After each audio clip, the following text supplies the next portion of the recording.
Ladies and gentlemen, I'm here to support a motion that this House supports minimum unit pricing on alcoholic products. So first of all, I'd like to talk, so what does this mean? Well, it means that you can't, so we support the government's proposal, which has recently been accepted, which is that alcohol cannot be sold for anything less than 10 cents per gram of alcohol in whatever drink it is you're selling.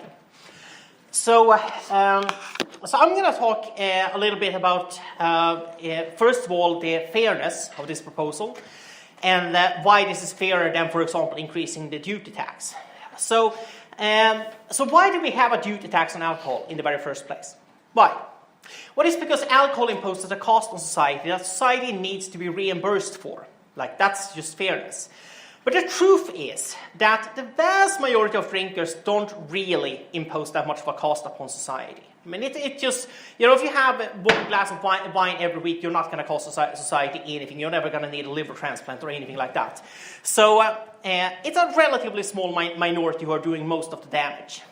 So, and what the minimum unit prices is doing is that it is basically setting an absolute lowest ceiling for how much alcohol can cost, because we know that problem drinkers tend to go for the absolutely cheapest stuff because they're going for the quantity.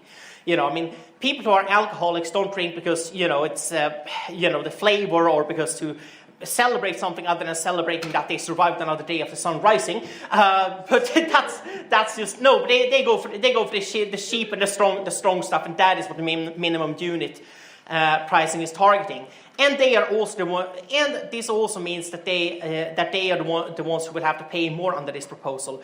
Whereas if you are an occasional drinker, even if you are, drinking, so say you're on a lower income, so you drink some Budweiser or alcoholic horse piss or whatever. If you do, then this. I mean, we're talking a 12-pack may increase in price by €1 or €2 at most.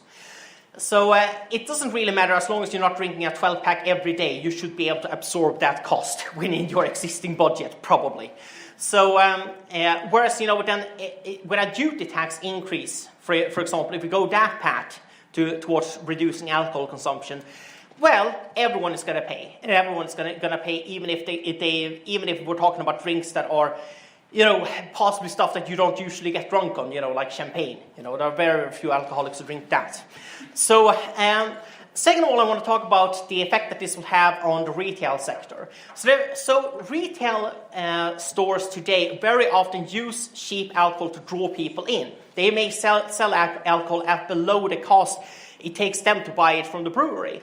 Because they know that while you're there, if they advertise, for example, a 12-pack for $9.99, while you're there, you're also going to pick up some laundry detergent, some minced beef, some, I don't know, condoms, they will make back their money more than what they lost on that 12-pack.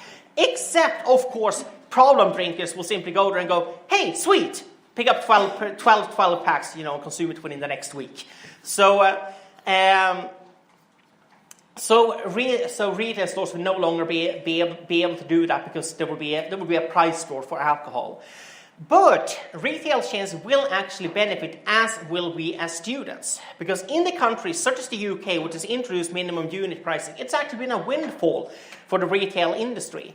They've actually made a lot more because this, unlike a tax increase where the government gets the money, this means the retail chains get the money.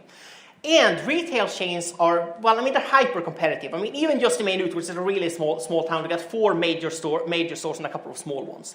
So, it's hyper-competitive, which means that if they make more profits, that means they push down the prices, they hire more people. All of that benefits us as students, because a lot of students get their work experience working in retail. So, and of course, yes? Well, that's drop-down economics. I think we proved it doesn't work. If there's greater profits, the big shareholders get more, and students will get very little or nothing. Actually, that's not what happens in countries that have actually tried this. So, no, it depends on the competition. If you have a monopoly, then yes, this is very basic economics. If you have a monopoly, yes, the shareholders and the owners, everyone at the top gets the most. When you have competition, as you do in retail chains, no, profits are spread out. So and of course this benefits us as well. It also benefits us because students make up about 2% or so of this country's population and 75% of all binge drinkers.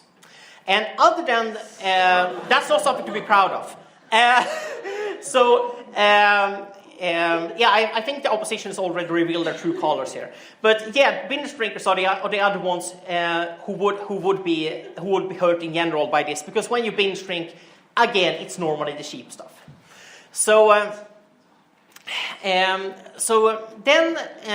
moving on from this on to the next topic, on to my final point, which is that of the overall economy.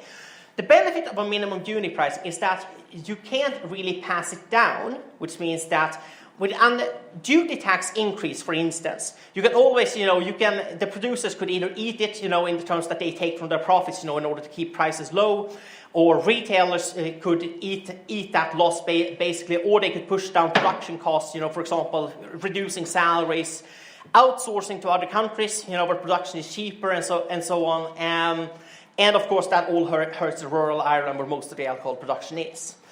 So, in this case, of course, first of all, the government doesn't get to make money of people drinking. The government doesn't lose anything either, because it will reduce the problem drinking, which is obviously a great cost to our healthcare sector. But there is no conflict of interest here, where the government is technically speaking benefiting from the fact that people are drinking, because it brings in the excise duties. So, and of course, since this price floor would be applying to everyone, the only way that, for example, Budweiser could, reduce the price of their so-called beer is by, I presume, reducing the portion of alcohol and increasing the portion of horse piss, which I assume is the other ingredient. So, and with that, I beg you to propose the motion.